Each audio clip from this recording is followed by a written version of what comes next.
नमस्कार मंडळी, नमस्कार फ्रेंड्स. गरम तवा, सूर्याचा प्रकाश, पाणी गरम होणे यामध्ये एक गोष्ट कॉमन आहे. काय? ती म्हणजे उष्णता. पण तुम्हाला माहिती आहे का, उष्णता पसरते 3 भन्नाट मार्गांनी. त्यालाच आपण कंडक्शन, कन्व्हेक्शन आणि रेडिएशन्स असं म्हणतो. चला अगदी सोप्या आणि मजेशीर उदाहरणासह मी तुम्हाला समजावून सांगतो.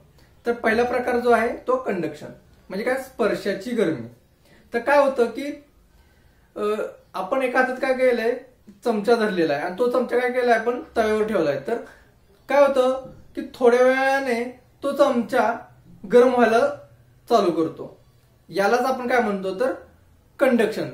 ज्यावेळी चमचा आपण तव्यावर ठेवतो आणि चमचा गरम होतो त्यावेळी कंडक्शनची एंट्री होते. जेव्हा उष्णता थेट स्पर्श करून एका वस्तूपासून दुसरीकडे जाते त्याला आपण कंडक्शन असं म्हणतो. गरम तवा आणि त्यावर ठेवलेला चमचा हे त्याचं एक उत्तम उदाहरण आहे. दुसरा प्रकार येतो तो कन्व्हेक्शन. वाऱ्याच्या आणि पाण्याच्या माध्यमातून पसरणारी उष्णता. कधी पाणी गरम केलेत का तुम्ही? थंड पाणी काय असतं, गरम करताना थंड पाणी हे वर राहतं आणि वरचं गरम पाणी हे खाली राहतं. ही प्रोसेस हमेशा चालू राहते व या प्रोसेसलाच आपण काय म्हणतो तर कन्व्हेक्शन म्हणतो. उष्णता जेव्हा द्रव किंवा वायूमधून वाहत जाते तेव्हा त्याला आपण कन्व्हेक्शन असं म्हणतो.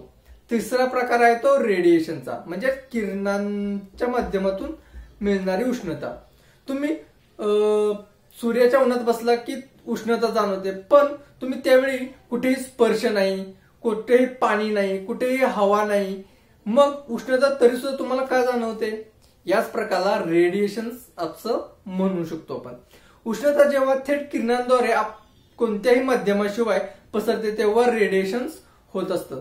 तर मंडळी, हाच होता उष्णतेच्या भन्नाट ट्रिपलचा धमाका. कंडक्शन, कन्व्हेक्शन आणि रेडिएशन. व्हिडिओ आवडला असेल तर लाईक करा, शेअर करा आणि तेजस स्टुडिओला सबस्क्राईब करायला विसरू नका. कमेंटमध्ये नक्की सांगा की तुमचा आवडता उष्णतेचा प्रकार कोणता.